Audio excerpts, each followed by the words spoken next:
All right, so this session will be an introduction to WSDC in terms of three things. So the first will be the format of WSDC debating, a little bit about how it works. Then we look at the different types of topics you're likely to get. And then if we have time, argument generation and the way I want you to go about arguments and rebuttal. So let me share my whiteboard or a whiteboard rather. Uh, where is the whiteboard? There it is. Okay. If anyone has any questions, just because I can't see all of you, just raise your hand virtually on Zoom, and I'll be happy to just answer it as it goes along. Please ask questions in case, like, while I'm speaking, feel free to just raise your hand whenever and I'll get to you. Right, so we have the WSDC format. If you want, you can just take a screenshot of this. You may not need to take notes of this. So a few quick things. Speeches in this format are 8 minutes long. So we will, I don't know how long you guys are used to talking for, but usually, from what I have seen, beginners struggle to speak for 8 minutes. So I want you to keep that in mind.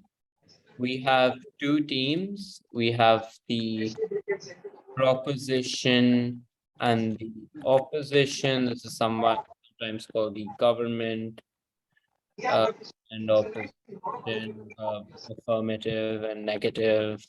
But the idea is the same. It doesn't really matter. One side speaks for, one side speaks against the motion. Each team has 3 to 5 team members and 3 speakers. What this means is if you are in a team of more than 3 people, you'll have 2 people who will sort of help you prepare but not speak. You usually have 1 hour of whoever's mic is on, could mute that. It creating a bit of a thank you. You usually have 1 hour of preparation time for motions, but in this tournament, you will have only half an hour. So in I think it's called Paris WSDC or something like that, it will be 30 minutes. So not 20, 30 minutes. But in the official format, it's 1 hour. So I'll just put this in a different color so you don't get confused. Not the whole thing. Sorry, I'm still, Zoom is so terrible with typing. Okay, I mean, I think you get the idea. All right. You have 3 speakers and you have 4 speeches on each side. You have a prime. So I'll get to that later, but you have a first speaker, second speaker, third speaker. And then after these 3 speeches, any one of the first or second speakers will deliver what we call a reply speech. I'll let you know what that is in a moment. Delivered by first or second speaker. So you will have only 3 people in your team, but between the 3 of you, you'll be giving 4 speeches. Now, how does this work? So let's say we have a motion, proposition, and then we have the opposition.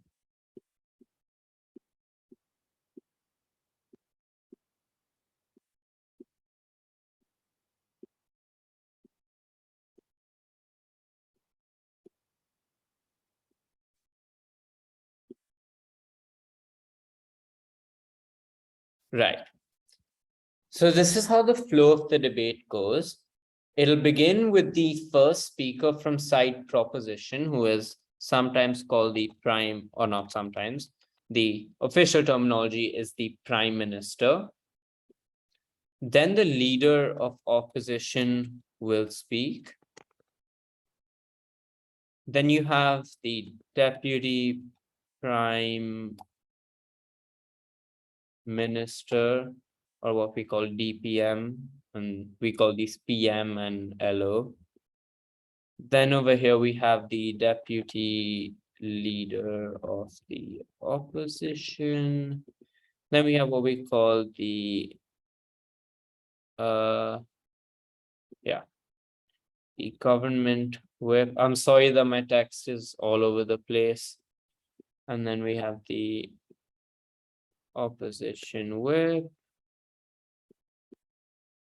opposition reply, and then we have the government reply. I know I'm just spitting a lot of matter at you. Do not worry, I'm going to explain everything in depth. What I first want you guys to get familiar with is how debates in the WSDC format flow. So the Prime Minister will begin with an 8-minute speech, then the Leader of Opposition will go, and then it'll go in a zigzag route. So 1, 1, 2, 2, 3, 3. After the opposition whip speech, the opposition reply goes first. So it doesn't go from the opposition whip to the gov reply. So these two speakers from the opposition speak one after another, and then the government reply speaker speaks. This is just broadly how the flow of the debate goes.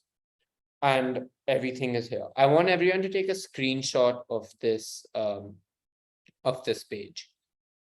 Once you've done that, just give me a thumbs up. And I want you to keep it in a place so you can refer to it, because this is the main thing you need to know about formats. Oh, wait, sorry, POIs. This is the last thing before you take a screenshot. I will just quickly tell you and then we'll take questions. POIs are called points of information. So during your speech, you sometimes, not sometimes, you are expected to ask the other team a question while they are speaking. This can be a clarification about something they've said. This can be a question that sort of puts them in a difficult place so that they have to you edge them to say something that is detrimental to their case. We'll go over what POIs are and how to construct them and all in detail. POIs can be asked between the first and last minute of the speech. What this means is if there's an 8-minute speech, you can only ask a POI after the first minute and before the 7th minute.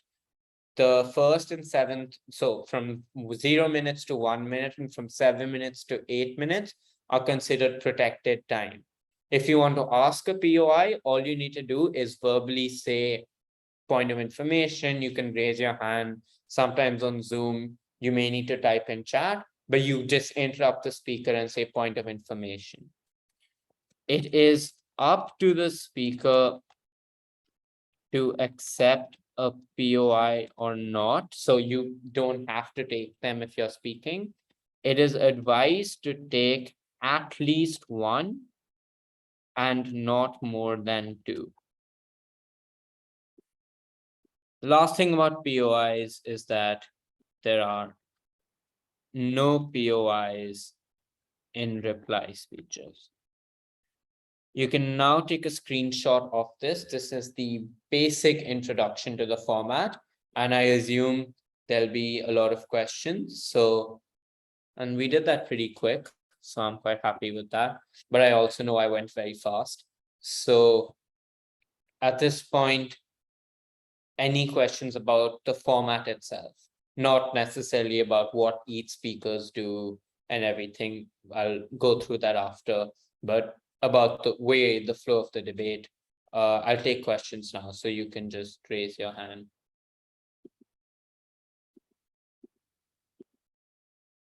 Are there? Okay, how about this? If there are no questions and you have understood everything, give me a thumbs up. Okay, Ananya, Divyanj. It's like, let me actually just look at the participants. No, keep the thumbs up so that I can then see who hasn't. And please, I actually expect you to ask questions. It's okay. So Ashwin and Aditya, And now oh, okay, does it go? Do a raise hand, because when you put a thumbs up, it like goes away. Okay, that's 1, 2, 3. All right. Veer, do we have any clarifications? No, I think it's clear. Sorry, I had raised my hand, but I think Okay, I no. did a thumb up. So, has everyone taken a screenshot of this page? Can I have a yes and a no, or a no? Yeah, we've done that. All right, lovely. So, assuming that this is all clear, let's move on to the next part about the introduction to WSDC, which is speaker roles. Actually, no, just move on to motions first. And let's try to make this interactive. Can you guys give me examples of motions that you may have come across? Anyone? Yeah. Sneh? Would ban gambling. That's like the most.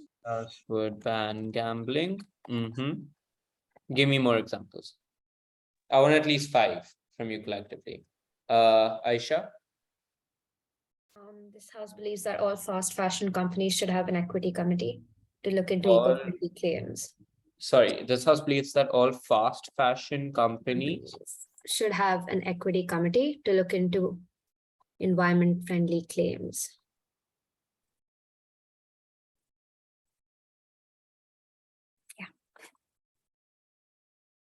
Okay. Ananya Veer? This house regrets the glorification of non-violence. All right, that's a good one. Uh-huh. Ayan? Okay, so this is a situation-based one we had in a debate before. So the information is you are a part of a close-knit friend group that has grown up together.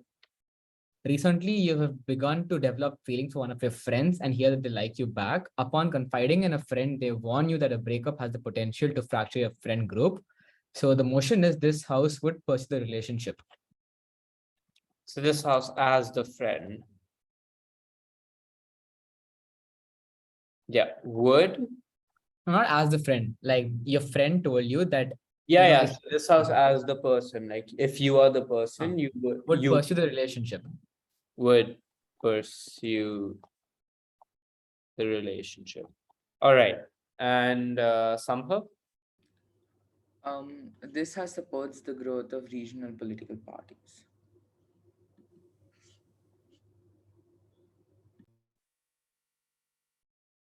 Divyansh, have you already gone? Okay. Should I give a topic? Yeah. This house would allow states to pay other states in order to relocate and settle refugees. All right. I'm not going to write that down, and I'll tell you why. But that's great. Does anyone have this house opposes motion? Okay. So I'll put one in. Oh, yeah, Sneh? This house. The glorification of hard work.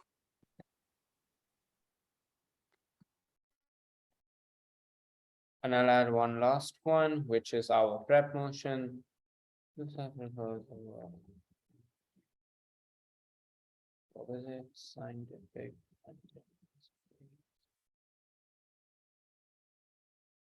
Whatever. What is the exact wording? Put to use.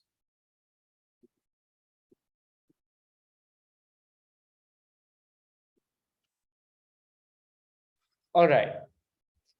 Now, the reason that we have a bunch of different motions, and that there was a reason that one of the motions you guys gave me I didn't write, is I wanted to cover all the different types of topics you may be debating. The first are this house would topics. These are called policy debates. Can anyone guess what this would entail?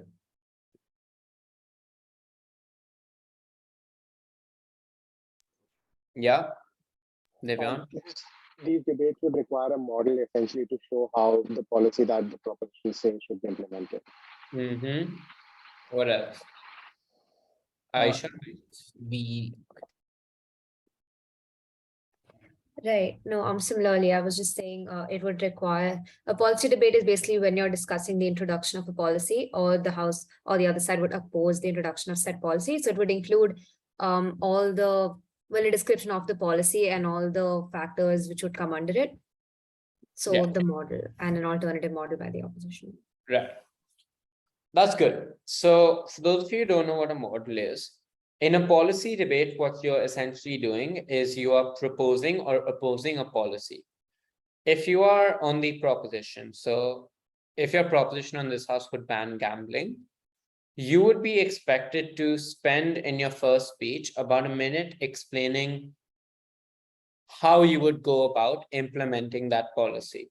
So for example, it would not be a good idea to just shut down all casinos as of tomorrow, because many people would lose jobs. Many people are gambling addicts and would be in a bad situation. So in your model, you would include things like, we will shut down all casinos, and we'll give a 6-month notice so that people can find new employment. We'll have state-supported gambling rehabilitation areas that people who are addicted to gambling can sort of get help. The second thing I want to introduce here is the concept of what we call fiat in debating. In policy debates, so when you're making a model, you're like, we can shut down all casinos in 6 months. Opposition cannot come and say, you cannot shut down casinos because the government depends too much on them. They can say that you should not do that because it's a bad idea. But if there is something that is mentioned in the motion, opposition cannot question your ability to implement that policy.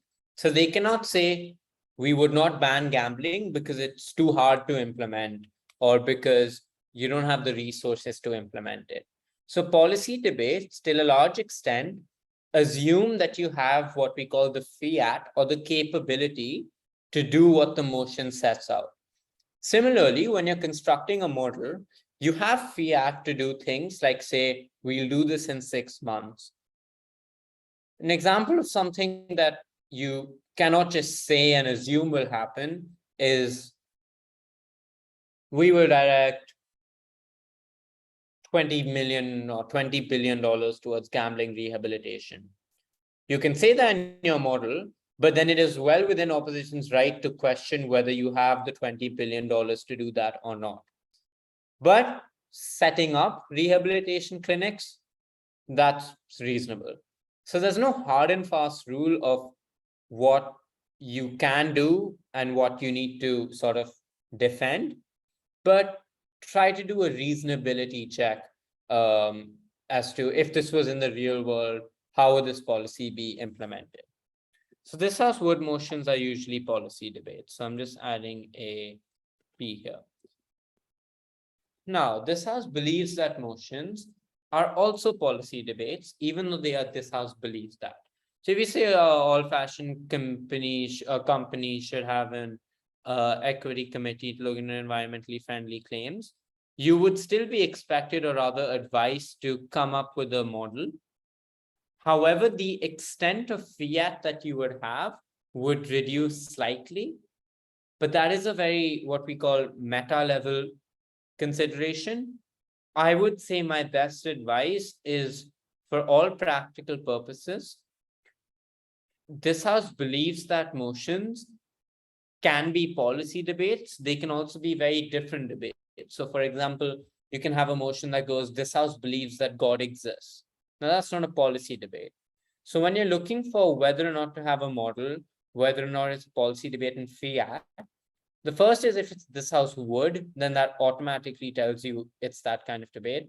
But if it's this house believes that, you might want to look at the rest of the motion and see whether you would use the same things that I told you that you would on this house would motions, or whether you would take a different approach. Now we come to an interesting type of debates, which are called narrative debates. Amadir. Yeah. Yeah. Yeah, so then let's say, like, coming to this point on like fiat, let's say there was a motion on something like this house will nationalize Amazon.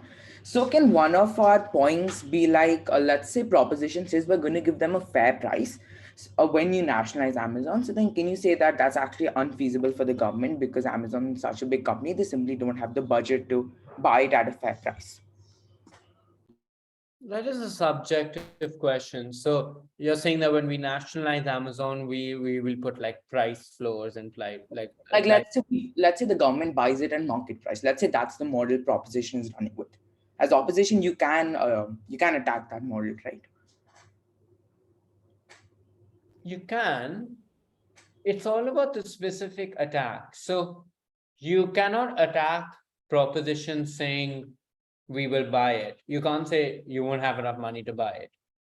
In terms of the market price thing, I suggest you could point out that not that the government won't be able to put a price floor, but I would say the better way to respond to that would be to talk about what the issues with that would be. So saying that, well, if you implement a certain price cap, then you won't make a lot of money, people won't want to work for you, there'll be heavy backlash to this policy, Amazon has very powerful officials, and things like that.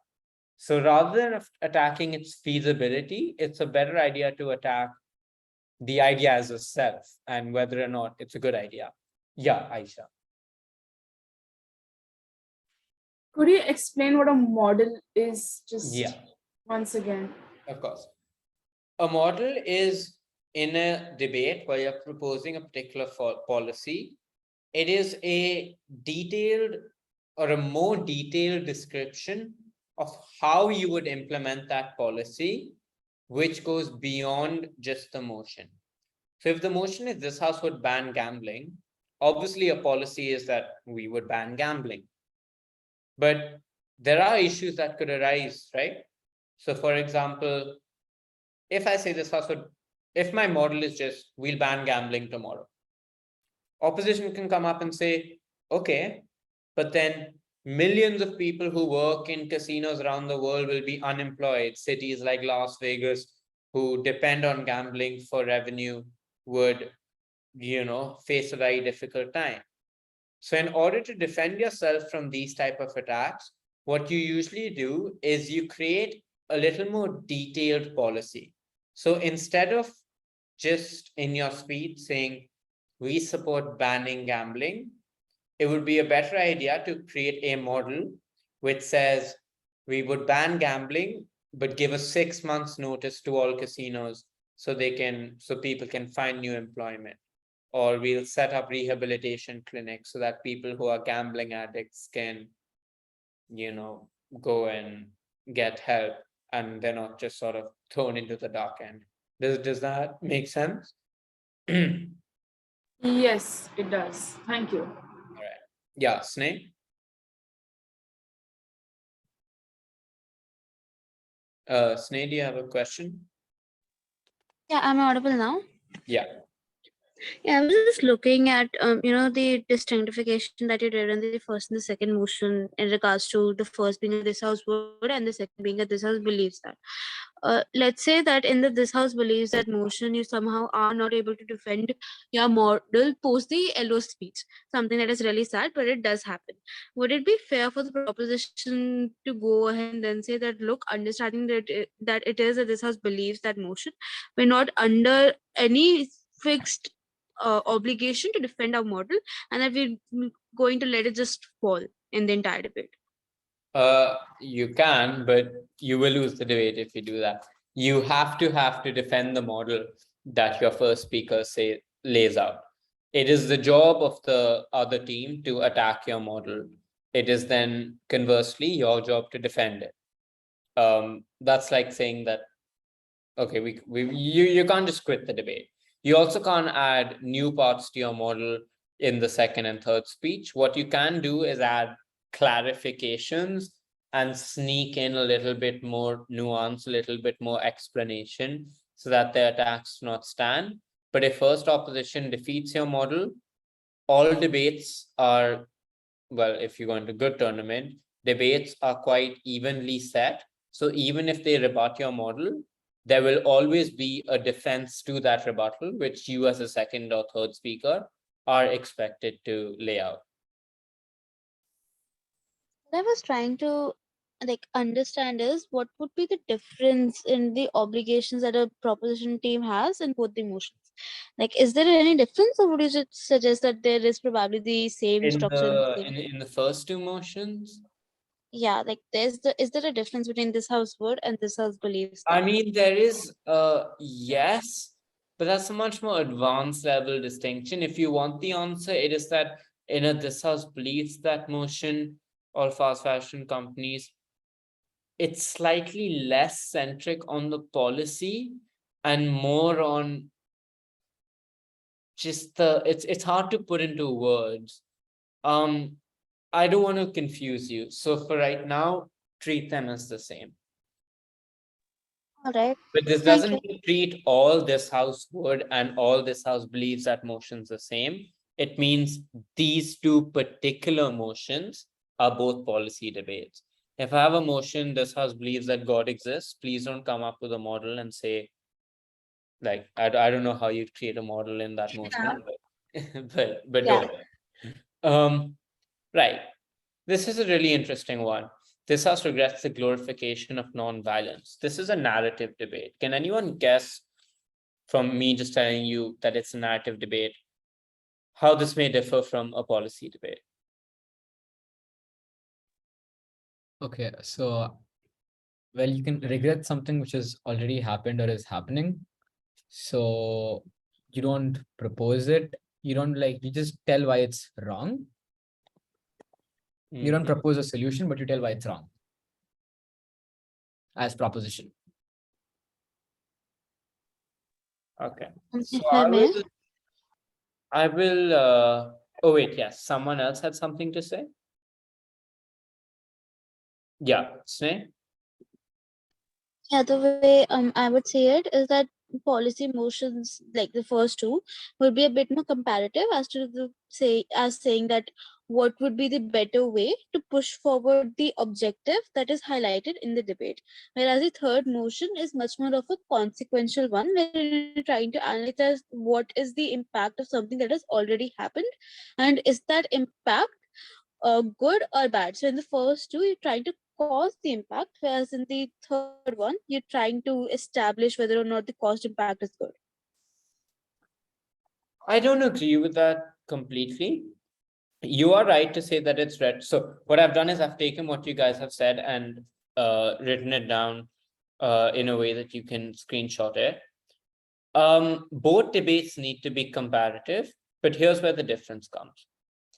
In a narrative debate, rather than proposing a model, what you do is you propose a counterfactual, which is, if a debate says this house regrets, this means that something has happened in the past that you think the world would have been better off if this thing did not happen.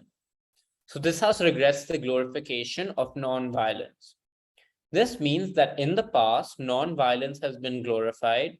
So maybe people like Gandhi or Nelson Mandela, who are pioneers of non-violence, have been given a lot more attention than, let's say, Albert Lutherly or Bose or violent leaders.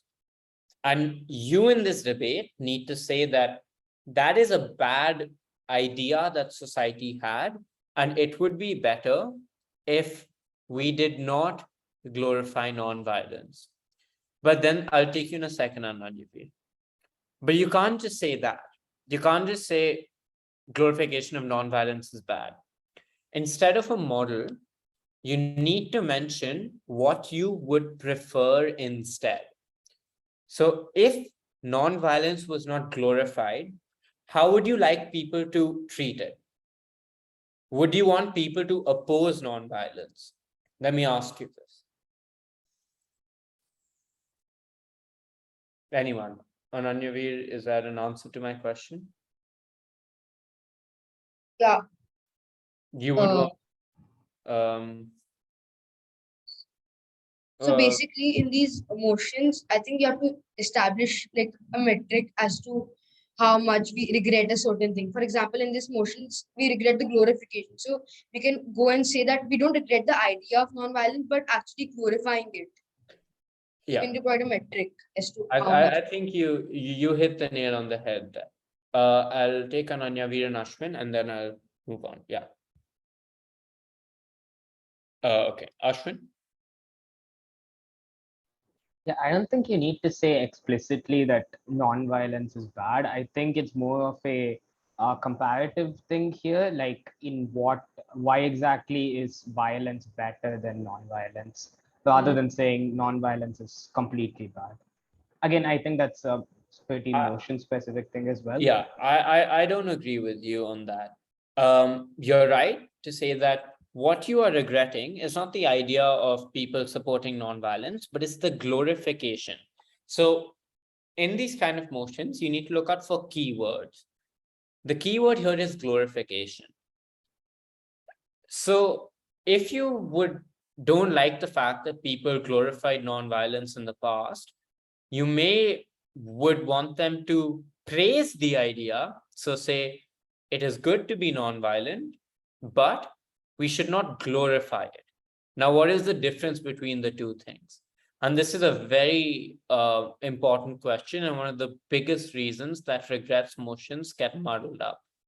Because there's a number of different stances you can take or counterfactuals that you can propose. But I think it's okay to say, if someone is nonviolent, we would rather people did not oppose them.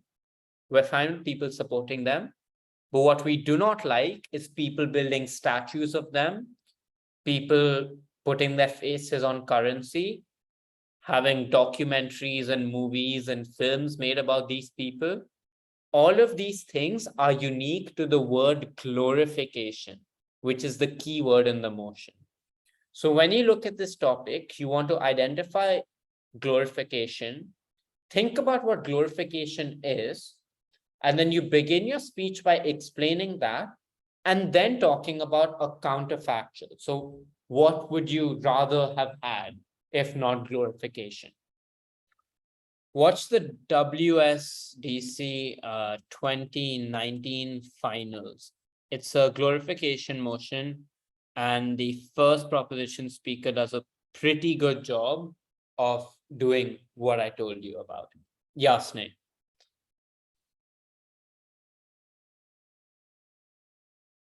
Okay, I just want to move on from this now. Now, the third type of motions and these are obviously, this is a narrative motion.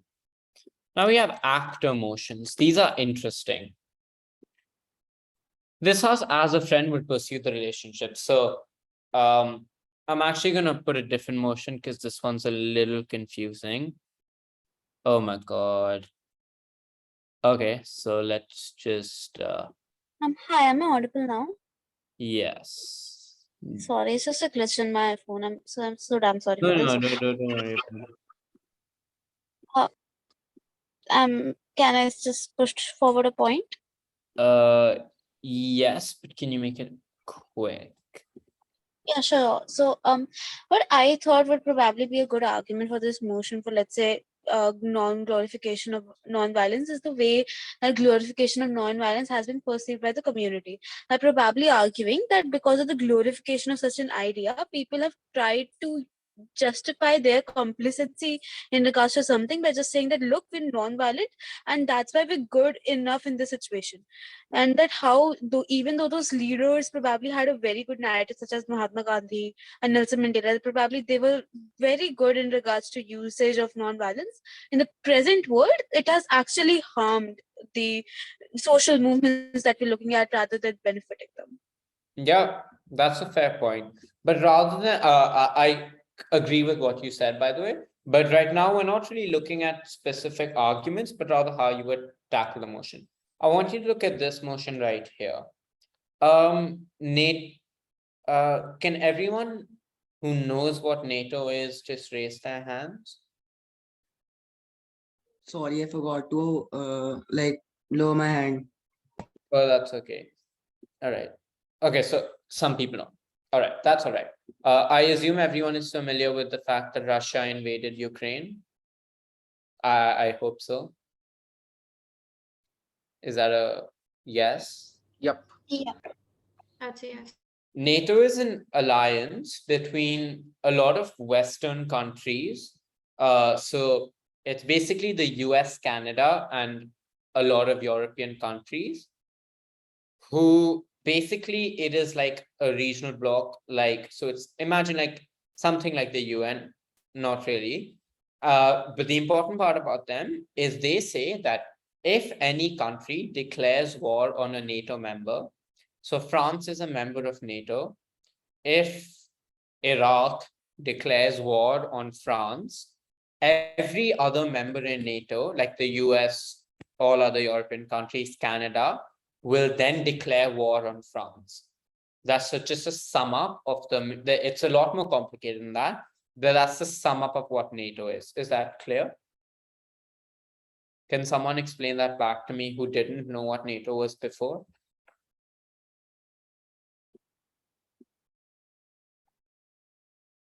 I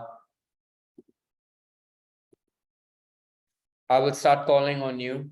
So if anyone wants to break the collective action problem, please explain to me what NATO is. So NATO is like this political military alliance, which basically says that if a country declares war on a NATO member, they are basically declaring war on every NATO member. Pretty much. Now, let's look at, is that clear to everyone?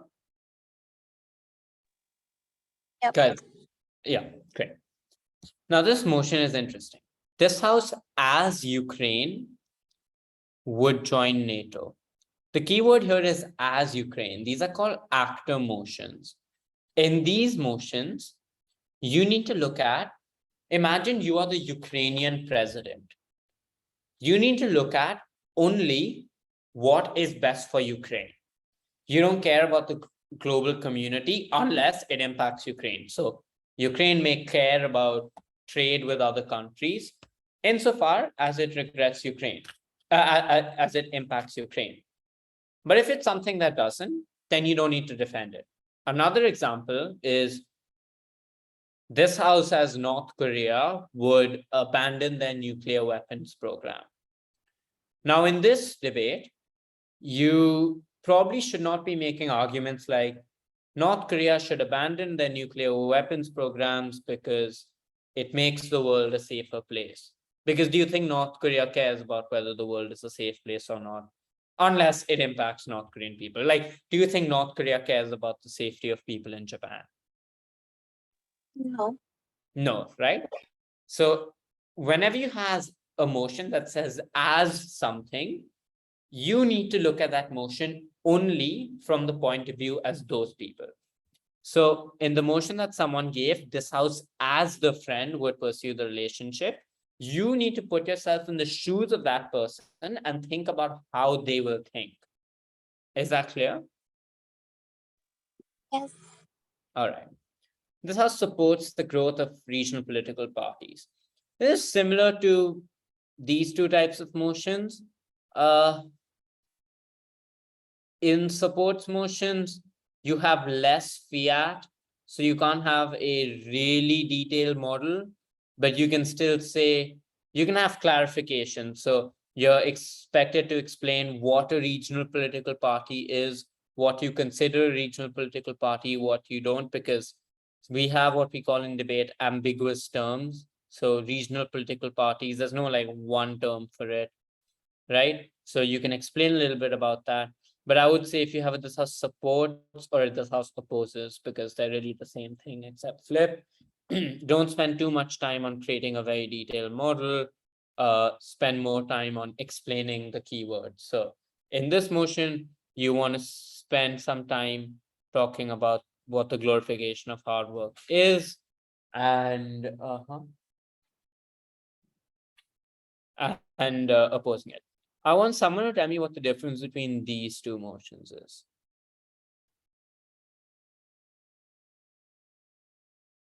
Yeah. So I'm not sure, but I think regrets motion, as we've discussed, is more retrospective, whereas opposes motion is not necessarily retrospective. Okay. Can Ananya, can you expand on what he means by that? So basically, this has opposes something hasn't happened in the past yet. We in the present oppose that idea, whereas in the regrets one, that thing has already happened in the past, and we are retrospective in that case. I think you're about 75% correct. I'll give you the short answer. So let's say this was not non-violence, and let's just say this house regrets the glorification of hard work versus this house opposes the glorification. In this house regrets, you would be like, for 50 years, we've had a culture where hard work has been glorified. That has led to really bad things for the world, or on opposition, good things for the world. And on proposition, you would say, we would prefer if hard work was praised but not glorified. On this house opposes, you talk more about the present. So this assumes that currently hard work is glorified, and you will say that we should oppose it.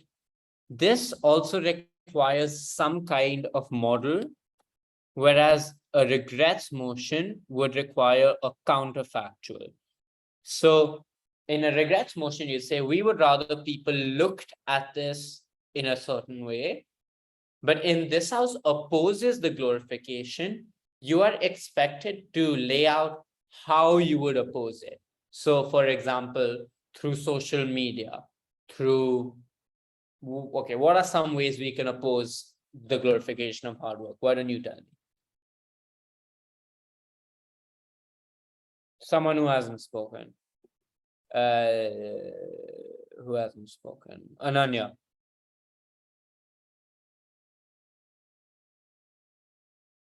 Ananya, are you with us? Guys, please don't disappear. Like, if you have to go use the bathroom or something, that is fine. Just tell me. Okay. But anyways, Akshada. Hi, sorry, I just came back and gone to the washroom. No worries. Could you So, update me on what's going on? yeah, my question is, we have a motion, this house opposes the glorification of hard work. What are ways in which we can oppose a certain idea? Like, what are things we can do to oppose it? I mean, one way I do it is by like proposing something that would be like a better way of approaching work, such as like smart work. Yeah, but how? As in, Like in the real world, if I told you it is your job to oppose the glorification of hard work, what would you do? oh, You have to make everyone oppose it.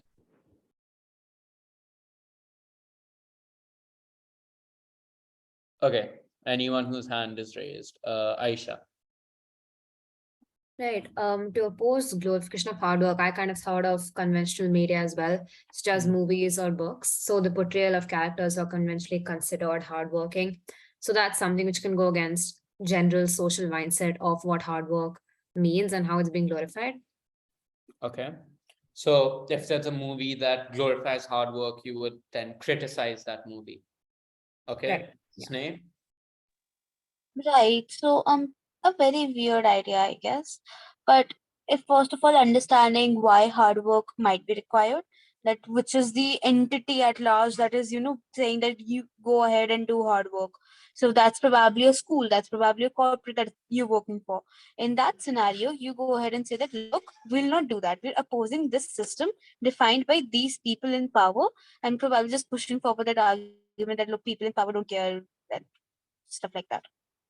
Yeah, that's pretty good. So you can talk about the different ways in which hard work is glorified. So it's often glorified in schools where like it's glorified by Asian parents a lot. I'm not being racist. Plus, I'm Asian, so I can say that. But I'm sure all of our parents, oh, I don't know, all of our parents have. Many Asian parents are like, you must work so many hours a day to get into IIT, this, that. It's a great honor, all of those kind of things.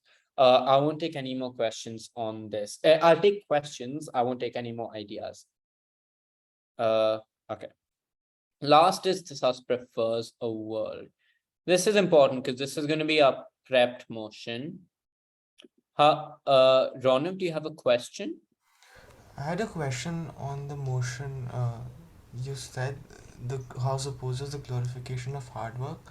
Does it mean that we have to oppose that hard work is not glorified or hard work is glorified, or do we have to say that the glorification of hard work is bad? What does it really mean? So you need to say that that's a good question. You need to say that the glorification of hard work is bad, or that it's done more harm than good. And well, no, not done more harm than good, just that it's straight up bad. And then you can find reasons for that. Yeah, Veer. So we're not exactly talking about saying that we do not have to do hard work, but instead actually getting on the word glorification, right? Correct. So we have to lay emphasis on glorification. Of course, because I mean, I think you would find it hard to defend a world in which people don't work hard. So, Yes, but got it. it's the glorification. So that's what I meant about Okay. keywords. You really want to look at the keywords. Over here, it's ban. Okay. Over here, it is probably equity committee. Whatever like words I'm circling, these are the words you want to explain in your speech because there's a lot of ambiguity as to what they mean. Over here, it's Got it. Yeah. glorification. Yeah. Over here, it's the growth and regional political parties. What is the keyword in this motion? Let me just turn on my air conditioner. Think about that. In the prep motion, so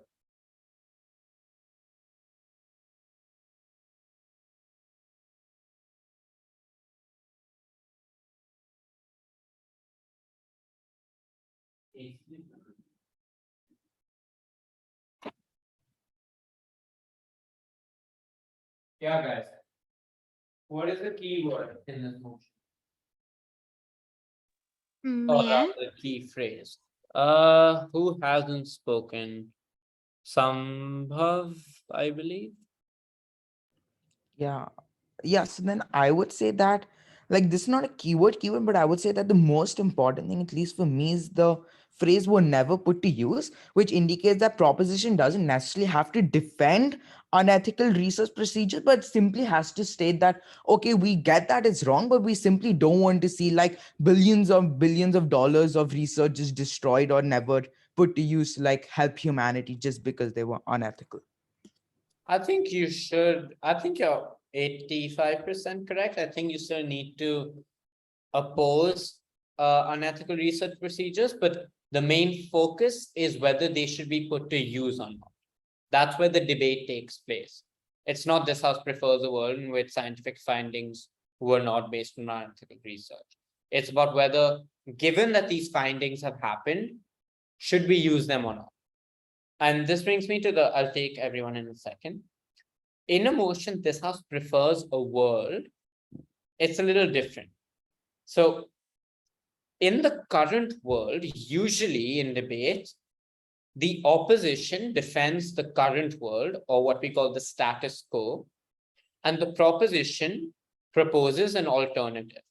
Now, this alternative can come in the form of a policy, it can come in form of a narrative, it can come in forms of a way of thinking, or it can come in form of a different world. So you're literally, this is almost similar to a regrets motion.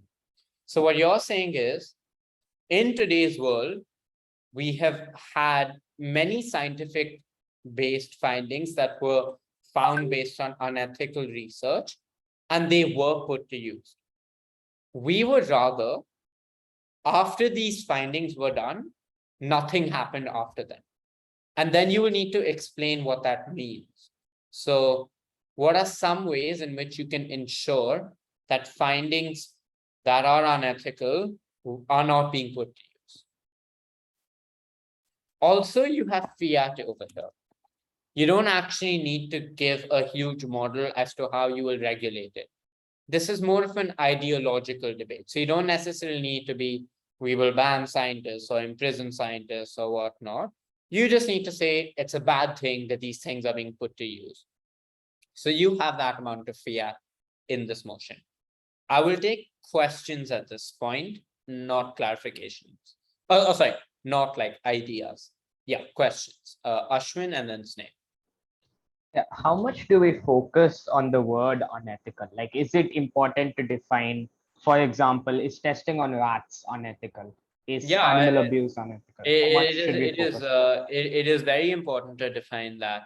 So you need to, but that's not where the debate takes place. It's more of it's like setting the context. So you may want to give examples of research. So there's two ways to do this. The number one is you can create a broader base thing. So you should say that all research findings we think should follow 2 or 3 criteria, or in this motion, because that's not the majority of the debate, you can say some examples of unethical research are the Stanford prison experiment, are some of what we did with the COVID vaccination trials, when which, or not COVID, there was some cancer research wherein which they like injected people with unsafe vaccinations without their consent and all that. So you definitely need to define what you consider to be unethical, because that's a very broad term and that is also a keyword. But you don't need to spend the whole debate debating what is unethical and what is not. The most part of the debate is whether it should be put to use or not. Sneh? Right. So I had a point to discuss, but also a doubt. So coming over So to the can doubt I first. can I have the doubt? Yes. Yeah. So I didn't understand that why were we contesting about the idea of were never put to use, right? Because when I read the motion, I thought that probably, opposing unethical practices at the very subset would probably, make you win the debate, because you're trying to argue that something that has happened through a wrong means is probably leading to a wrong result.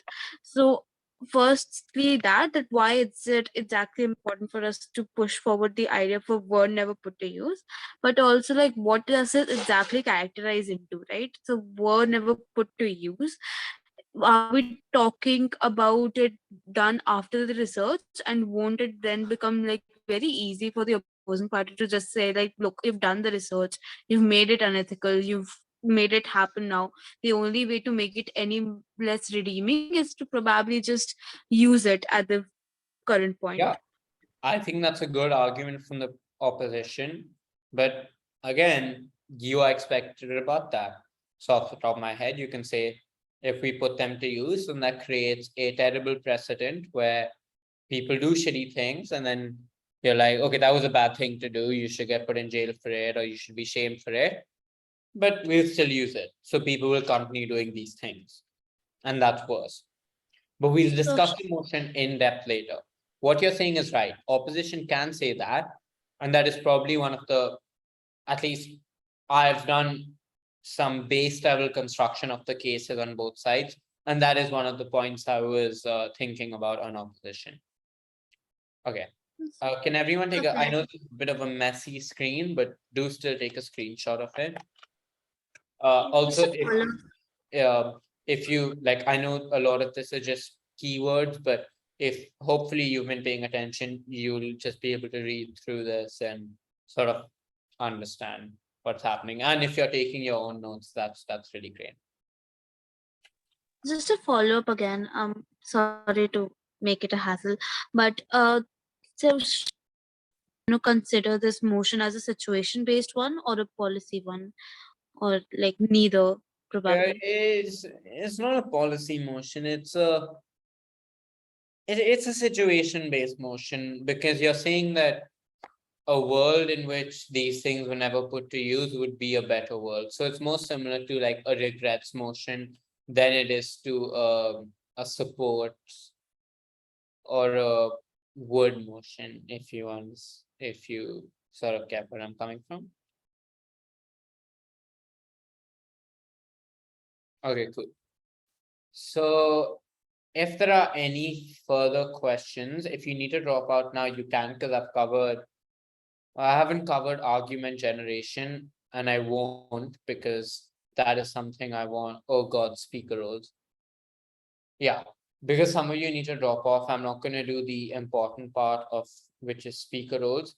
We'll do that tomorrow. before you guys drop off, can I know if you guys are all gonna be free to meet tomorrow? Hands up if yes. 1, 2, 3, 4, 5, 6, 7, 8, 9. All right, that seems like most of you. All right, so we'll be discussing speaker roles and more content stuff tomorrow because I don't want anyone to miss out on that. For those of you who can stay, let's do an activity.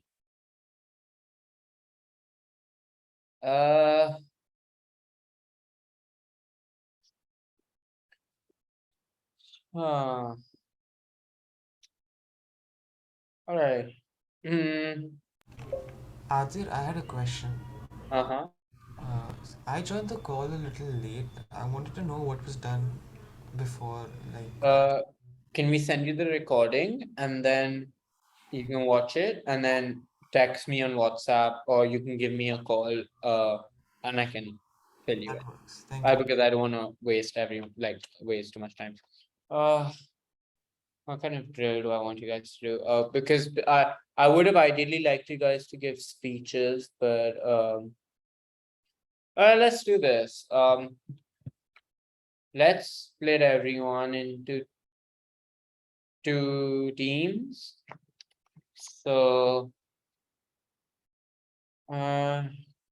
we only have half an hour, so unfortunately some of you won't be able to speak. Okay. Ayan, your team 1, Aisha team 2, V team 1, Aisha, both Aisha's team 2, Ashwin team 1, Ronav team 2, Akshada team 1, Devyansh team 2, Ananya Veer team 1, Ananya team 2, Mehul team 1, Sneh team 2. Does everyone have their teams down? All right. Everyone in team 1, I'm creating 2 breakout rooms. You have 10 minutes.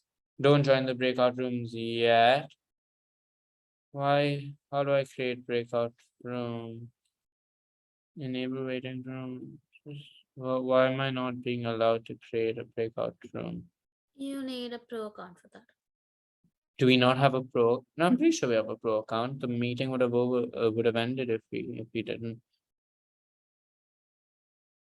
Oh god, that's horrible. See, this is why I wanted to meet on my link. Okay, wait, let me just sign into my Zoom account. Maybe then it'll let me use breakout. All right, let's just save time. Everyone on team 1, can you guys make okay, some of you have left. So let me allot teams again. Ayan 1, Aisha, both Aishas 2, Veer 1, Ashwin 2, okay, Ashwin 1, Ronav 2, Akshada 1, Devyansh 2, Ananya Veer 1, Mehul 2. Everyone on team 1 is on proposition, everyone on team 2 is on opposition. Do silent prep, then you don't prep together. What I'm going to do is I'm going to give you a motion. Whoever's feeling most confident can go first. What I want you to do is create a model and characterize. Actually, let's just do a 1-1. So let's start with so I'm so sorry, but this is what we're doing finally. Ayan and Aisha, Bali, Aisha Khan and Ashwin, Ronav and Sneha, Akshada and Divyansh, and Anyaveer and May. Everyone knows their partners. Let's start with Ayan and Aisha. Ayan, you are Akshada. Okay, if you have to leave, please leave. Ayan, your proposition, Aisha, your opposition. Ayan, what I want you to do is give me a setup of a motion and a model of a motion. Aisha, what I want you to do is attack that model and tell us what you would prefer instead. About 2 to 3 minutes. Your motion is, let me pull out my huge list of motions. Where it go? I'm giving everyone different motions so that we can go through different types. Sorry, just give me a second.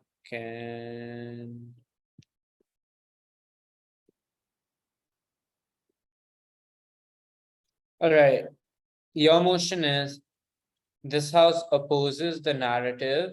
I'll just paste on the chat.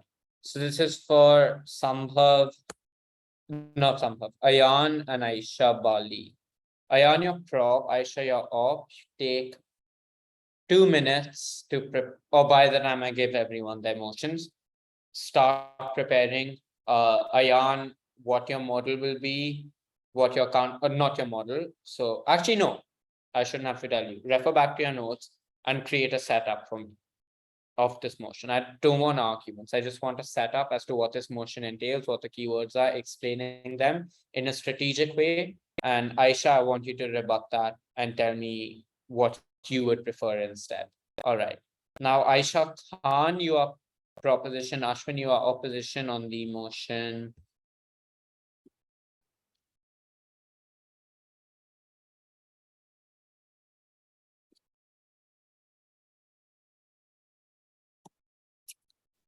Again, what I want you to do is give me a good idea of what the key terms are. And then based on the motion, whether you need a model or not.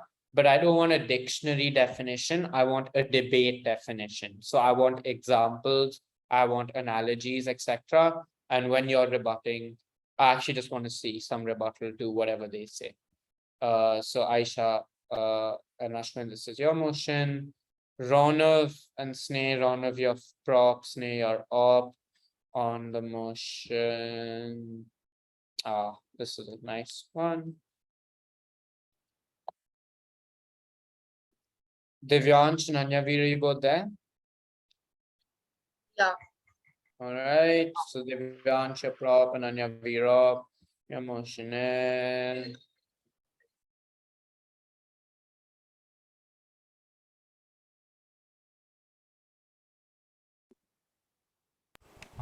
If there's any clarifications on the motions, please ask. Sorry, Divyansh and Anyavir, these are yours. Yeah, Ronav? What is the W in THW stand? Okay, so Ronav, why don't you go opposition and Sneh go opposition proposition, because Ronav, you missed the session. It's would, this house would make COVID-19 vaccinations compulsory. So what Sneh is going to do is she's going to give you a model of how COVID-19 vaccination should be made compulsory. She's going to set up, and I want you to refute that. Okay. And all right. Divyansh and Anyavir, I've given you. Mehul, your left. I'm there. Okay. You will have the privilege of debating me. I'm actually quite unexperienced in doing debates. This is probably my first time, so I'm quite unfamiliar with certain points. That's okay. Were you there in the session, the whole session? That's okay. You should get used to debating people who have more experience than you. With Devansh, were you there in the Mehul, were you there in the session? Yes, I was. Ronav, why don't we do one thing? Since you weren't there, Sneh, do it with Mehul. So Mehul go opposition to Sneh. And Ronav, why don't you and I have a But my problem is actually I'm very less familiar with debates. That's all right. This was an introductory session. I just want you to point out issues in what Sneh says. Okay. I again don't expect great 8-minute speech. Please don't speak for 8 minutes. Please speak for a minute and a half or two and all. This is just a drill. Rono, what you and I will do is let's give our thoughts on this. So you'll give your thoughts, then I'll give my thoughts. All right. So you'll be like a sort of judge with me. Ayan and Aisha, are we ready? You have had how much time to prepare?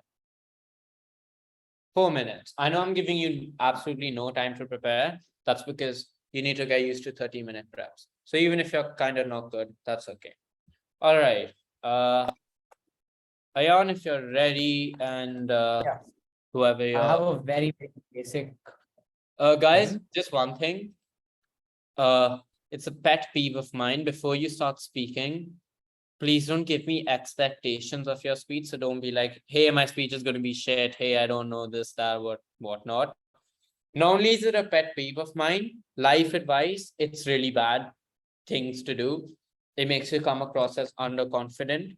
Even if you are not good at something, you should not set the bar low. You should be open to making mistakes.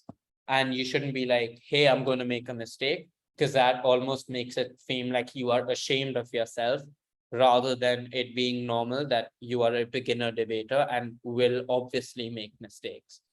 So, Ayan, go for it. Okay. Can you remind Sorry me for of, interrupting. Can I please get my motion first? oh, you're with Sneh. Sneh, what's your motion? This house would make COVID-19 compulsory. COVID-19 vaccination. Okay, thank you. Thank you very much. Your opposition on that. All right, Ayan, let's Okay. Okay, so this house opposes a narrative that individuals should pursue what they enjoy doing the most. So here I feel the keywords are pursue and enjoy doing most. So a person, what does a person enjoy doing most? That we can call it as their hobbies. And in this sense, we can consider pursue meaning, make it their career. So when people capitalize on what they like, it becomes a profession and not a hobby, which takes away all the fun from what they used to enjoy, and they wouldn't like it as much as they used to like it, because they're associating that hobby with making money now, and that becomes their job. Okay. Whoever was opposition, can we Yeah. have? So I completely disagree with this, because pursuing something that you like is much better than pursuing something that you don't. In fact, if you pursue something that you do like and enjoy doing, then you're more, you're better at doing that than something that you don't enjoy. And you are able to earn an income out of it as well. So that's a win-win situation. Okay. Ronav, do you have any thoughts, or should I go? You can go first. I'll go after you. Okay. Ayan, 2-3 things, and I want everyone to hear this. Number one, don't start a debate with the motion. Everyone knows what the motion is. You don't need to repeat it. Secondly, you don't need to say these are the keywords. Rather, say, what do we think? It's a really good practice. So use this as a template. What do we think this debate is about? So everyone who's going after this on proposition, say, what do we think this debate is about? This debate is about, and then explain the keywords. Don't say these are the keywords. Here's what the keywords are. In short, explain, don't tell. And then give examples and analogies. Don't give textbook definitions. Second thing, Ayan, what's a keyword you missed out on in the motion? There was one part of the motion you didn't explain. To be clear, I want you guys to be explaining the motion as you would in a debate. I don't want arguments. Narrative, the idea of people pursuing. You didn't tell me what a narrative is. You didn't tell me what it looks like. So that's the next thing I'd want you to do. So if you could re-record this in your own time, anytime, and send it over to me, that would be great. So everyone should start with, in proposition, what we think this debate is about. Explain the keywords through examples and analogies. Aisha, 2 things. Number one, I didn't expect you to rebut his arguments, which is fair. I wanted you to rebut his characterization. So everyone who's going on opposition, note this down. They are setting up a certain picture of the world. It is your job to be like, no, that is wrong. That is not what a narrative is. That is not what this debate is about. Here is what it's about. But secondly, he did make an argument. Can you tell me why you didn't rebut that argument? Can you tell me what rebuttal is? Rebuttal is disproving an argument, or saying an argument is not true. His argument was that when you pursue doing what you want to do the most, it takes the fun out of it. Your rebuttal was, but you'll be really good at what you pursue. I also mentioned that you will enjoy it because it's something you like doing. What if you take and pursue something that you don't enjoy? You're Okay. most definitely not going to enjoy it as much as you. Fair enough. That was rebuttal, but that was not good rebuttal. Because he said you won't enjoy it, and you're like, you will enjoy it. How am I supposed to choose between the two? We'll get to rebuttal later, so I won't spend more time on this. But when you're rebutting something, give a few reasons so that your claim is more valid in the eyes of the judge than the other claim. But good job, guys. All right. Could you do an example of, like, pretend you were me and just... Yeah, I'll do an example rebuttal at the end to any one of you. Aisha. Or who is next? Proposition. Who is on That would be me. right. Go for it.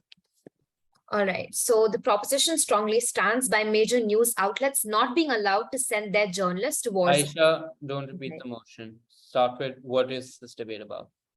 Okay, so I don't mention what I'm standing for either, right? I just get into it. We know what you're standing for. Okay, so in the statement, war zones essentially refer to an area in a time of war or any such hostile situation. An example may be of the current situation in Afghanistan. And the proposition believes that sending a journalist to such hostile situations, especially a female journalist in such a scenario, is simply not a safe or viable option. Now, the proposition is not going against journalism or its importance, but believes that it is simply not worth it to send journalists to such areas because they're increasingly threatened or assassinated in such regions, and their human lives are simply not worth the information they're gaining. And the proposition suggests alternatives, such as civilian journalism, which is reported by the people in the area themselves, or incorporation of technologies such as artificial intelligence or robotic journalism in the sphere itself. That's about it. That was actually really good. Thank you.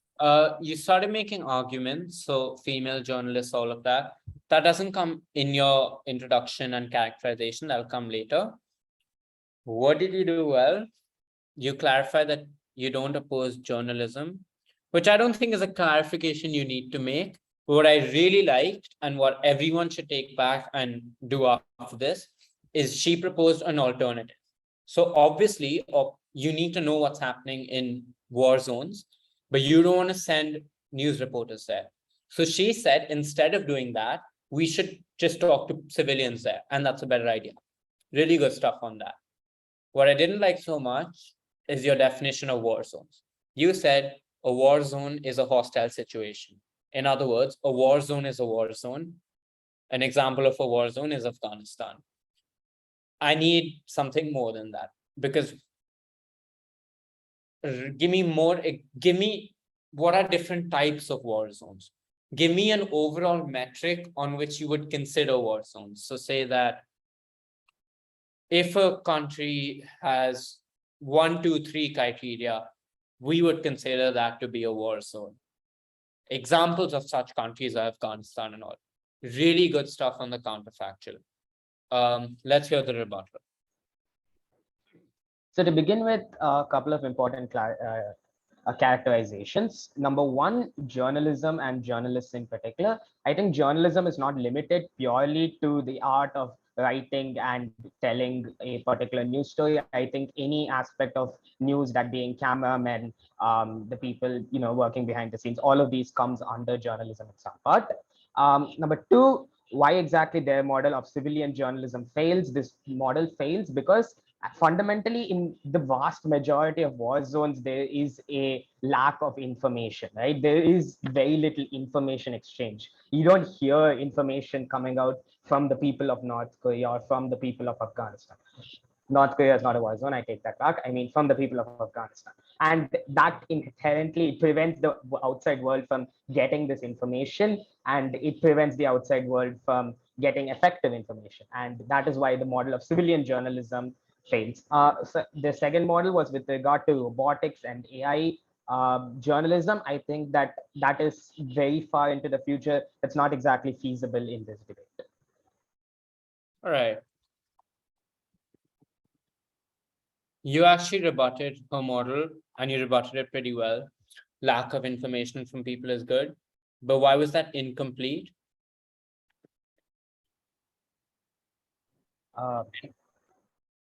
You said civilian journalism is bad because there is a lack of information. Why is that incomplete? I didn't explain why there's a lack of information. I think you did. I mean, you didn't, but it's intuitive. I mean, you should, but that's not my major issue. Do I present an alternative? Yes. You had, and you know what your alternative is. It's in the motion, it's Hmm. sending journalists. So you had to give me a much more detailed model of, because you're literally sending journalists to war zones. So how would you pick the journalists? In what circumstances would you send them? What parts of the war zone would you send them to? So if Iraq is in war, would you literally send them to a military base, or would you send them to a civilian area? These are all questions in my head that I need answered. And then you tell me why that model gets you more information than civilians. Right. Yeah. Understood? Got it. Yes. All right. I don't mean to interrupt, but I think I'm gonna have to drop out now. Before that, I just had one quick question. This might be stupid, but for asking us not to repeat the statement, is that because of the time constraint right now, or do you expect us to follow this throughout? No, just never repeat the motion. Never repeat the motion. So you just start off. Okay, we'll get into that later, right? How we We'll actually get into that later. I'll teach you how to do introductions. Right, Your but we don't speeches repeat need to it, have so- introductions. Right. So, but we'll get to that later. This is not how your speech will start. This activity we're doing now will be about between the first and 2.5 minutes of your speech. Right. We'll get into that later. Don't worry. All right. Okay, then, Making thanks. COVID vaccinations compulsory. Who was on that? I'm the proposition speaker for that, I believe. All right. Am I audible now? Mm-hmm. Yeah, perfect. So starting in 3, 2, 1. So first of all, the priority in this debate for us as side proposition is to establish a mechanism through which we can actually make vaccination much more accessible as well as prevalent in the societal structure that we're talking about. That is to say that either of the sides that can prove to you that vaccination would be much more prevalent at their side of the house is the side that you need to vote for in this particular debate. Now, understanding that what exactly is compulsion in this debate, compulsion is an obligation that is put upon an individual based upon two metrics. First being that they can actually carry out this obligation, that is to say that they have the capacity to actually carry out this obligation in the real world. But secondly, the fact that they have they have a certain duty to do so towards the society so that they can ensure others as well as their own well-being. Pushing over this very idea, we understand that the idea of accessibility and varying economic capacities of individuals pushes forward two main stakeholders in this debate. First being people who actually cannot, because of genuine reasons, get access to these COVID vaccinations. But second being people who actually don't want to get access to these COVID vaccinations. Now, coming over to the first stakeholder group, we understand that the compulsion here actually laxes a bit, and we actually established government-based subsidies and also coordination mechanisms with local hospitals so that we can make sure that COVID-19 vaccinations actually reach these people at free or affordable prices to make sure that they also are able to access these vaccinations. We do not think that this debate does involve these individuals, understanding that they don't have the capacity to carry out the compulsion, a metric that we already provided earlier. But second of all, people who actually don't want to get this vaccination, understanding that they are probably harming other individuals by spreading the virus at large, we would put them under a certain sort of obligation and legal obligation to actually carry out and fulfill their requirements. These obligations would look like two ways. First is that they would be asked to pay a fine. If they do not pay the fine, they would then be taken to the court of law. But also note that this distinction between the people who can and people who don't want to would be based upon two things. First is economic capacity. Second is accessibility. Third is actual position of the particular stakeholder in regards to the socio-economic surroundings. Okay. That was actually really good. Just two things. Number one, that was far too long, I think. And it was repetitive. So I know I gave you not much prep time, but it seems like you had a bunch of different ideas. It's a good idea to chunk them together rather than go back and forth, because like socioeconomic capacity, this, that, you went back and forth. Apart from that, for the rest of you, the reasons why that was a pretty good one is because she made it pretty clear what the priority in this debate is and how to win. She made it clear that opposition would say things like, with your own choice if you want to get it or not. So she made it clear that duty and obligation is important, which comes in argumentation. So that I would not include in the model, that would come in argumentation. But I had a pretty clear idea of how this policy would be implemented through hospitals and subsidies, what would happen if people did not follow this policy. So all in all, that was a pretty good, that was a good model. I'm happy. Yeah. Who is your opposition?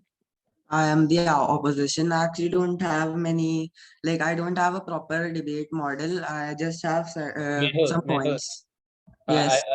I told you, don't underplay yourself before you start speaking. So I just have some points. Sure.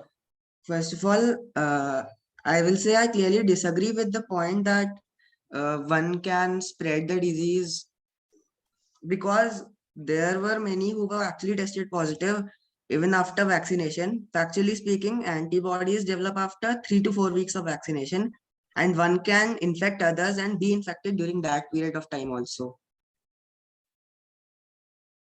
Fair enough. I think that's good rebuttal, in the sense that the idea did take down her main push, which was that you start harming other people.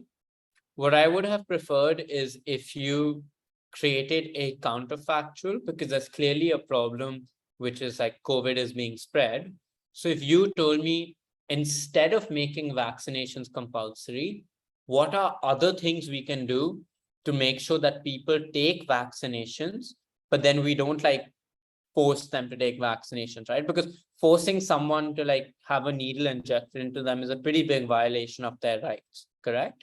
Yes. So if you could be like, yes, I agree with your problem, but there are ways to solve it without doing that, that would be a good way to do it. So I want you to think about that and then send me a recording whenever you're free. Last motion. It is the aging economy. Did you guys understand this, Simon? I have some doubts, I'll say, or I'm not clear with something. So can I call you? Of course, of course. You can just WhatsApp me after this session. Okay. Yeah, the last one. Yeah, I'm audible. Kind of. Just give me 1 second. Is it better now? Okay. I'll start in 3, 1. First, you must understand what this debate actually entails. We must see that aging economy essentially means countries with majority population over the age of 60. An example of aging economy in today's scenario would be countries like Japan. What are the problems that are being faced by these aging economies? It's the lack of unskilled labor. Essentially, people who go out in the field to actually do the some work, which is very difficult for most of the populations. Devyansh, your Devyansh, factors that come into play. What do we see by the government intent? Yeah. Devyansh, you're cutting up quite a bit, and it's already 9. So I will ask you to. Who is the other one? Ananya. And Anyaveer, I want you to record and send me just a short 1 or 2 minute opposition model on the COVID-19 motion, and Devyansh, record and send me what you already had. Someone said they wanted to see an example of something. So if you want to see that, I can quickly do that. Otherwise, we can call it a day. I forgot who had asked me. Yeah. Yeah, what did you want? An example of a rebuttal as such. To a model? Yeah. Okay. Why don't one of you, Ayan, why don't you repeat your model? The new version after my feedback. 1 second. Okay, so what we think this debate is about is. What's like, remind me the motion? Okay, the motion is this how opposes narrative that individuals should pursue what they enjoy doing the most. Hmm. So what we think this debate is about, it's about the idea that a person should make a career out of what they enjoy, like their hobbies. They should make a career out of which. Now, why do we oppose this? We oppose this because when people capitalize on something they like, it becomes a profession and not a hobby. Now, people do their hobbies for fun. They do it because they enjoy doing that. They don't do it because they're good at it. Okay. But when they make a profession out of it, they are forcing themselves to, they will lose all the fun from what they used to enjoy. Okay. You still didn't do what I told you to. What was my last feedback? Explain and don't tell. No, yes, which you did do, but there's a second thing.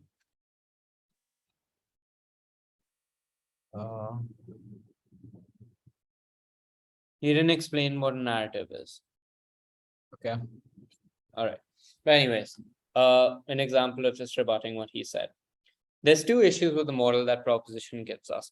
The first thing they say is that when you when you make your hobby into a professional pursuit, you stop enjoying that particular hobby. This is premised on the assumption that people will only do what they do in the capacity of work.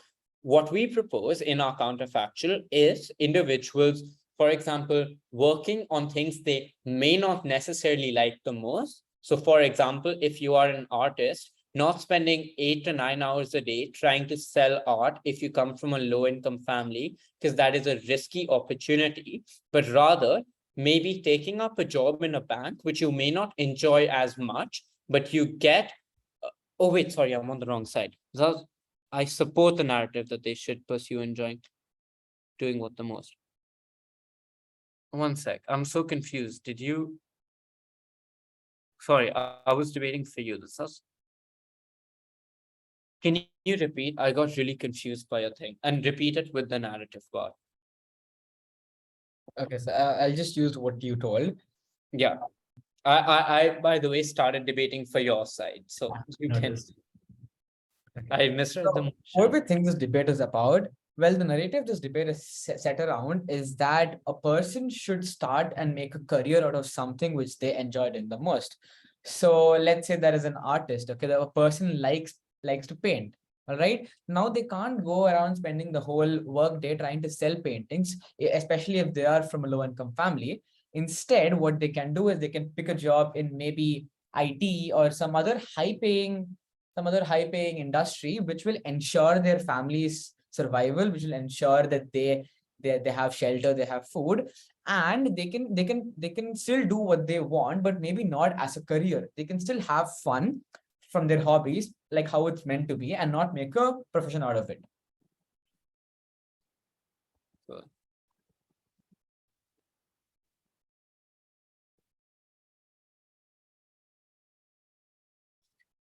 The main issue with proposition in this debate is that they believe that they know what's best for everyone. But we don't have such a unilateral view of the world. We believe that different individuals have different priorities in life. If you don't want to make a lot of money, that is all right. And if you want to do what brings you happiness, that is all right as well. On the other hand, we do not oppose people who sacrifice doing what they like or doing it as a hobby to work. What this debate is about is how the narrative impacts the ability of individuals to make informed decisions. Our claim is that in today's day, there is a huge narrative and pressure to do what brings you the most money. So, for example, if you are an Asian kid, a lot of your time is going to be spent, or it's likely that parents would pressure you into doing things like preparing for IIT entrance exams, when which you may actually want to do a career in art. Everywhere you go, you are constantly told that making money, being able to provide for your family, being the main household worker if you're a man, is your primary duty. Given that this is the way that society is structured, we think that we need a counter narrative that tells individuals it is all right to do what they enjoy doing, which means that all this external pressure that people have on them to make a lot of money gets balanced out. And at the end of the day, we support a world in which people can make more informed decisions and not succumb to the pressure of whatever. Once again, this was not a stance debate. We were having a debate. I gave you an argument and you gave me an argument. I rebutted your argument, you gave me an argument, but you did not explain to me what a narrative is. I think I did that to some extent. And then I went on to rebutting your argument. But has everyone understood the difference between creating a context and creating an argument? Yeah or no? I think I got a hang of what was going on. Can I rebut you on what you just said, if that's okay? Sure. Okay. Can I begin? Let me start off by asking everyone a question here. A question that philosophers have been asking since years now. What is the purpose of life? And the answer comes to being happy and to enjoy what you're doing. The problem with the arguments which side you were opposition, right? And I am proposition in this case. Yeah. The problems with the argument presented by side opposition is that they believe that side opposition does not vouch for one being happy, while all that side proposition suggests for is to do what you want, to enjoy doing what you want, but first be in a position to pursue what you enjoy doing what you want. Sometimes it's simply impractical to pursue your dreams because you do not have the capital, neither do you have the support of the people around you. What is practical is to do what you're good at, to continue doing what you're good at, whether or not you like it, to earn a capital, to get in a position to pursue your dreams, and then go for your dreams. For example, speaking of this takes a segue into my next point for the day. How would one find out whether or not they enjoy doing something without actually trying it out and without actually pursuing it? We study math and science in school until the 8th grade before we are given an option to choose commerce or economics. That's because we get an exposure to pursue every opportunity there is in the field. That gives us an opportunity to identify what our passion is, what we really enjoy doing. Therefore, you first pursue everything that you can, and then do what you enjoy. For example, Dwayne Johnson, also known as The Rock, he started off as an American football player, but then went on into acting and wrestling because he tried another field. He tried to pursue he tried to pursue different fields, and then he realized that he enjoyed doing it. He followed his dreams and then was eventually successful and is now one of the highest paid actors in the world. Thank you. All right. Three things. Number one, good arguments. These are all similar arguments to what I would run on proposition, particularly that you need money to be able to do what you enjoy. There are two issues with it. Overall, your argumentation was good, well built, all of that. I'm really happy with it. Number one, you once again did not rebut my point. My point was people should be able to choose for themselves what makes them happy. Currently, they cannot choose because there is a huge narrative that tells them you need to just make money. If there is an other narrative that says you should do what you enjoy doing the most, then it balances out and you can make better decisions. So you did not disprove that. You gave me other points, but you did not tell me why my argument was wrong. Okay. So rebuttal is not saying good argument, but here's another argument. Rebuttal is saying what you just said is incorrect. So I have to directly prove what you said was right. Not if you don't, then my argument will stand until the end of the debate. Okay. The second is you went a little back and forth. Yeah. Someone had something to say. All right. I assume everyone's quite tighter now. I really appreciate that you guys stuck back. I think Can this I have a go? Like with just me. yeah, right. Just a rebuttal 2 minutes. If you're free and if you We will be doing rebuttal in depth next session. So next session, what we'll do is speaker roles, argument structure, and rebuttal. So all right, cool.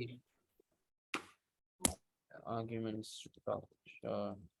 I'm sorry, I just let Ronav go because he hadn't had a chance to speak earlier, and I want him to speak. So I'll end the recording now. And